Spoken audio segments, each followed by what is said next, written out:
o seguinte, a história do quadrado é a seguinte. É uma metáfora com tudo que a gente tem na vida. Sabe aquela coisa que você começa e você fala assim, meu, isso vai dar merda. Mas mesmo se você insiste, um quadrado, por exemplo, é pra rolar? Um quadrado é pra rolar?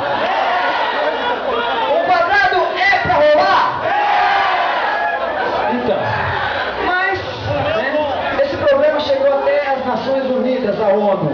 E a ONU propôs um desafio para cada nação que se fizesse o quadrado rolar, teria prêmio, né? Perdão daqui do mistério, sei lá. Então cada nação resolveu fazer o quadrado rolar do seu jeito até chegar nos tupiniquins para resolver o problema. Com vocês então, o quadrado não quer rolar.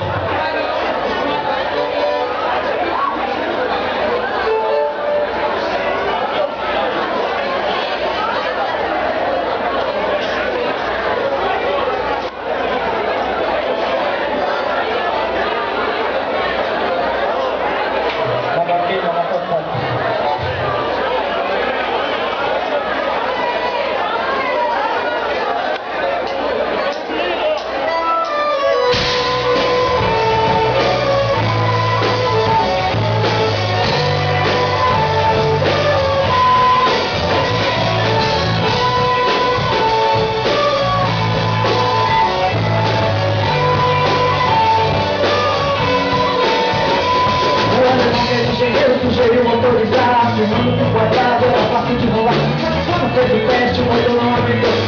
O alemão, pelo jeito, não rolou. O americano veio pelo dono da razão, afirmando que o quadrado era sua impressão. Todo lugar se fez troca só pra secar o lugar. O quadrado não é nada, se quiser que pagar. O quadrado não quer rolar. O quadrado não quer rolar. O quadrado não quer rolar. O quadrado não quer rolar. O quadrado não quer rolar. Não quer rolar, o quadrado não quer rolar, o quadrado não quer rolar.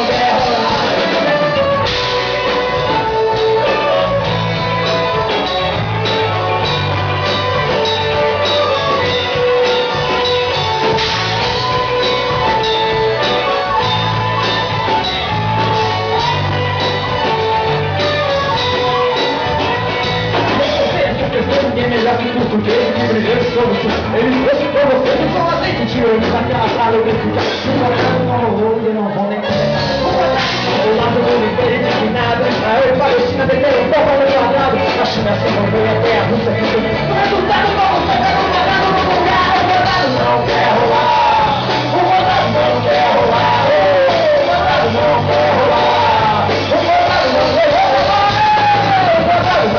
rolar. O quadrado não quer rolar.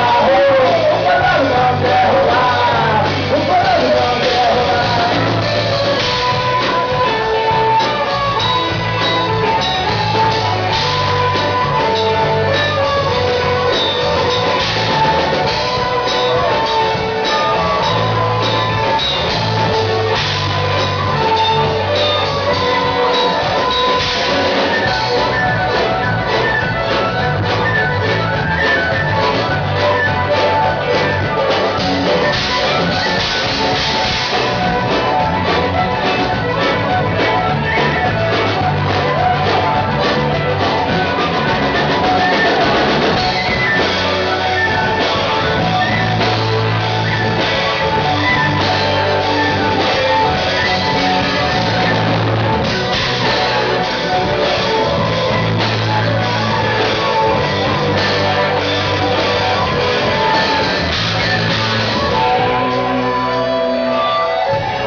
não quer